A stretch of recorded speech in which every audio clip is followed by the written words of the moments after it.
We choose to go to the moon. We choose to go to the moon in this decade and do the other things, not because they are easy, but because they are hard. On July 16, 1969, that dream became a reality. 1, 0, all engine running. Liftoff. Liftoff on Apollo 11. Our assignment: honor this historic achievement. Our idea: return to the moon and bring the world with us. On July 16, 2009, exactly 40 years after Apollo 11, WeChooseTheMoon.org went live. Visitors to the site climbed aboard for a real-time recreation of the 4-day mission. Then at precisely 9:32 a.m. on July 16th, Apollo 11 took off again. 0, all engine running. Liftoff. We have a liftoff. 32 minutes past the hour. Liftoff on Apollo 11. 11 of the most important stages were portrayed vividly, just as they happened in 1969. And more than 100 hours of audio transmissions between Houston and the astronauts were heard just as they were heard 40 years earlier.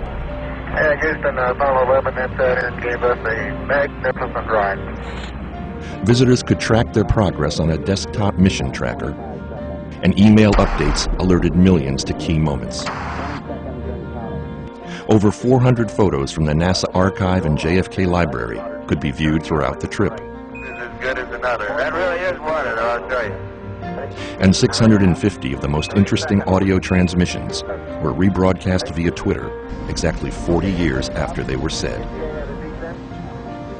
Until finally, just like in 1969, at exactly 4:17 p.m. on July 20th, 2009, Tranquility Base here.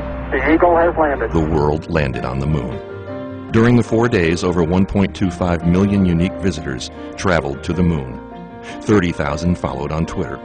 By the way, from the JFK Presidential Library is recreating every minute of the Apollo 11 mission.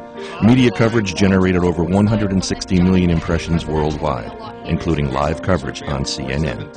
And the event was picked up in countless stories in newspapers, websites, and blogs. Since launch, the site has received 3.5 million visits and counting from 216 countries. The site will soon be featured in the collection at the JFK Presidential Library and Museum. In 1969, 3 men went to the moon. That's one small step for man, one giant leap for mankind. 40 years later, millions followed in their footsteps.